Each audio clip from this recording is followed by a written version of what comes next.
This is going to be also, I think, a fun fight for as long as it lasts. We have SD Dumas versus Abu Azaitar. Sedriques Dumas or SD Dumas, he's 8-1. He's 4-1 his last five, 28 years old, 6'2", 79-inch reach. He is famous for being that street fighter, right? That the UFC found.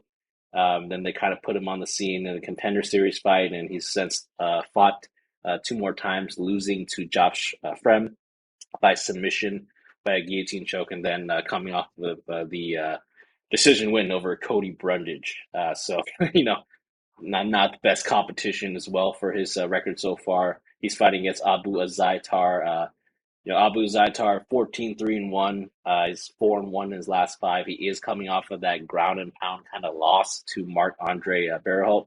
Um, he is 37 years old, so the much older fighter in this matchup, 5'9", 76-inch reach. So it's going to be a shorter fighter here, and he does have a slight reach disadvantage here.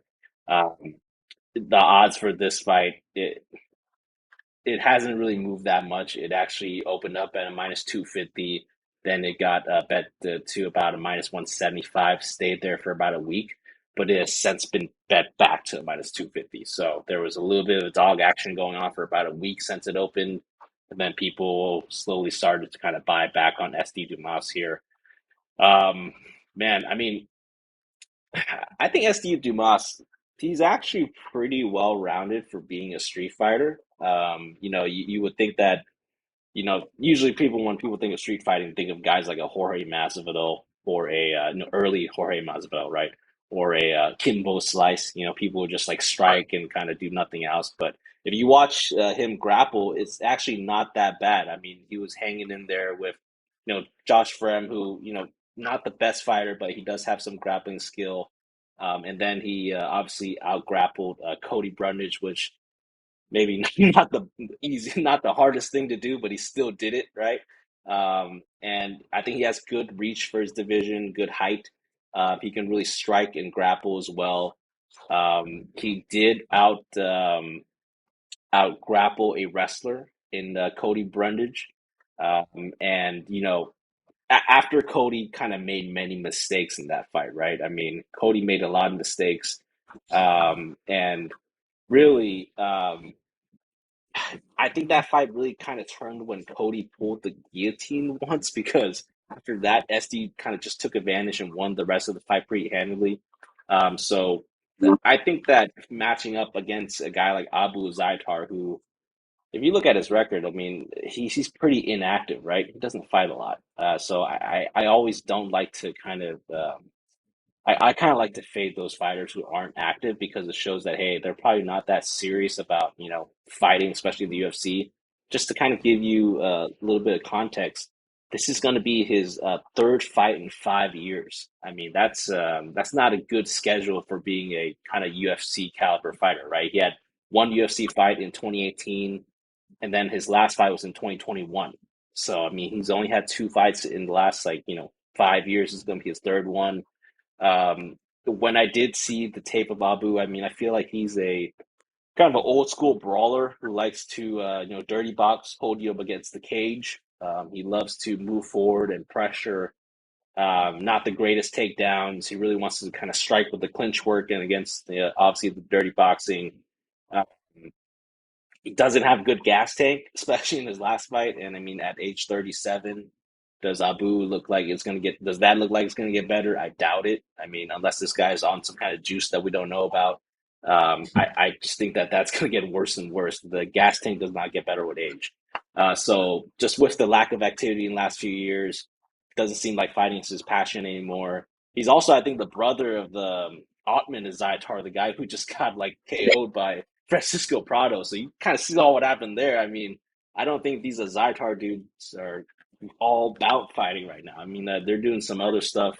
Um, yeah, I feel like SD by decision is going to be my pick. I am staying away from this right now though because I don't trust SD quite that much yet. I feel like I want to see him perform before I kind of lay juice on him as a over 250 favorite. I mean, I feel like he was in the same situation against Josh Freeman. Just didn't work out. So let me see him do this against Abu. If he can do it, I'll trust him later in the future. I do think that the interesting route that I might take is the over 1.5. It's minus 155. I think that these guys can both at least survive for a round and a half. I mean, I don't think this fight's gonna end quickly because I feel like SD Dumas, he does have some good grappling skills. I think Abu Azaitar, although he's not like a takedown artist, he does like to hold people against the cage.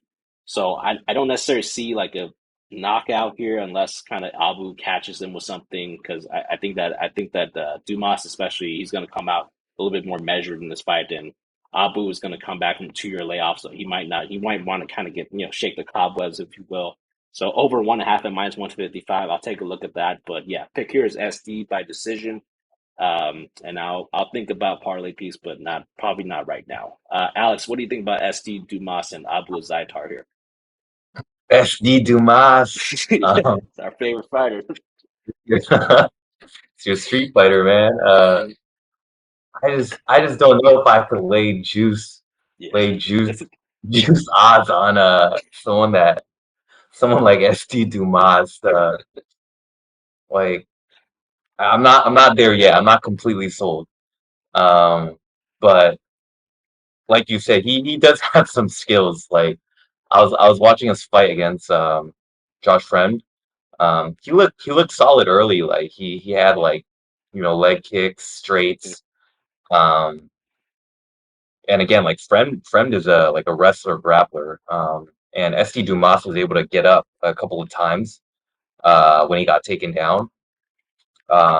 But I think he lost that fight because of his legs were getting kind of chopped.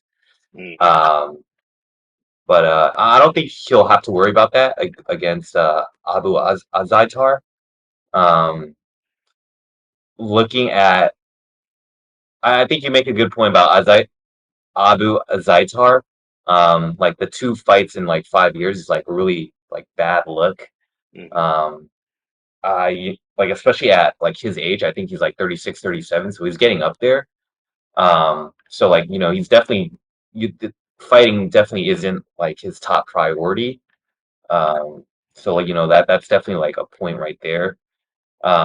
But a Zaitar definitely does have power. Like he'll throw like these haymaker looping shots, and I could see him catching SD Dumas like with one of these shots. Um, so yeah, I don't. This is another fight that I kind of want to stay away from. Because I just don't want to be laying those juice odds on someone like SD Dumas. Like I think that I'm not there yet. So uh, he has to show me more. Yeah, exactly. I mean, anybody who bet him in the Josh Firm fight, I mean, they probably feel like, a dumbass, right? They probably feel like Yeah, a SD dumbass doing that. So I'm not gonna do the same mistake that they did. I loved SD Dumas as an underdog against Cody Brundage, so I think that's the better route for him right now as far as his at this point in his career. But yeah, let's see him close out a fight as a minus 250 first before we hop on that train because I think if he does close out this fight, let's see what the matchup is for the next fight. Then if it's kind of similar odds, we'll trust them more. But yeah, show us something first. Show us something before we hop in. yeah.